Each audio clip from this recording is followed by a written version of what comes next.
Izam? Kenapa kau menangis? Macam mana aku tak menangis? Bini aku dah kena sapu dengan orang lain. Sapu? Ya. Kenapa kau tak mau bertempik lagi?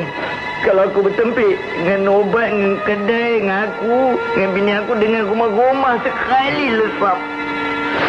Selamat Tipu Izam, janganlah kau menangis. Aku datang kemari ini memang nak menolong kau. Ha? Belum.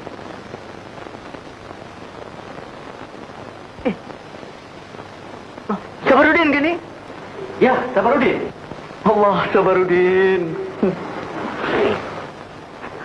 Ai Simin, cantiknya kau. Lawa kaya kau. Di mana kau dapat ni semua, Sabarudin? Ahmad Tipu Izam, jikalau aku nak cerita, 3 hari 3 malam tak habis. Ceritanya panjang. Ya. Tapi yang lebih perlu, bini kau. Bini aku. Allah, Sabarudin.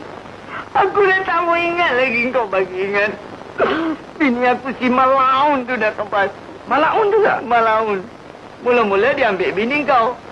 Kau diam. Habis dia tackle kat bini si Salim. Dia tu pun diam. Dia buat tak tahu. Habis dia kenin kat bini aku. Takkan aku nak diam. Tentulah aku berontak. Aku mempertahankan. Wah, kau bunuh Malaun tu? Bukan bunuh. Aku menangis. Kesian. Di mana dia orang sekarang? Ada di rumah Malaun. Baik,